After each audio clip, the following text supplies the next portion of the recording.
बोलन कैसे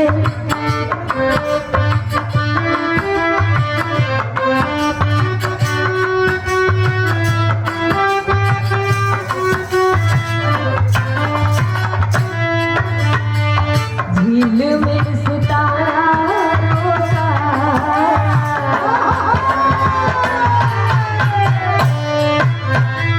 झील में सितारा झील में सितारा सावन हो झिम झिम बरसता सावन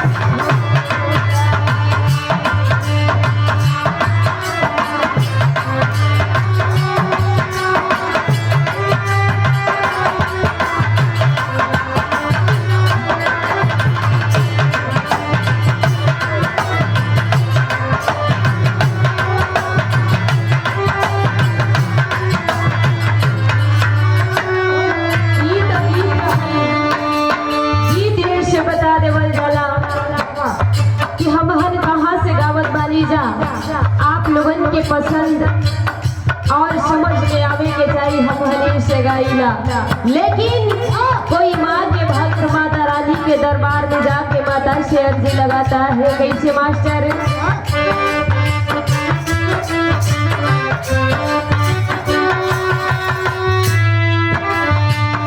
आजा आजा आजा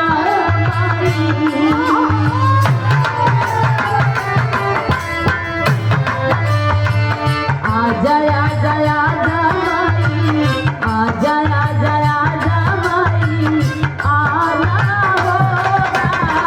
मेरी भी बिगड़ी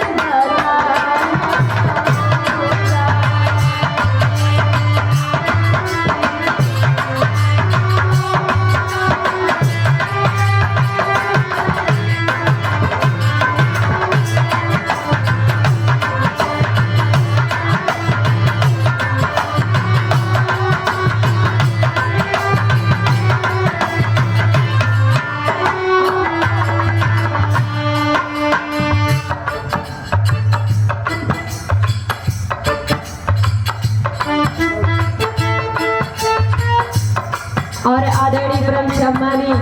बिरहा जगत के बड़े अच्छे कलाकार आपकी तरफ से सुंदर पंखुड़ियों में गुथा हुआ पुष्पहार और साथ में 101 रुपए का आशीर्वाद सम्मान प्यार दुलार करालीपुर के धरती से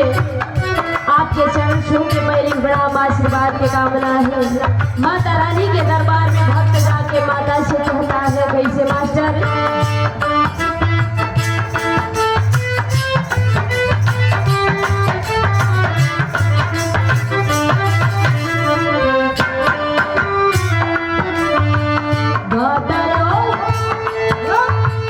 संत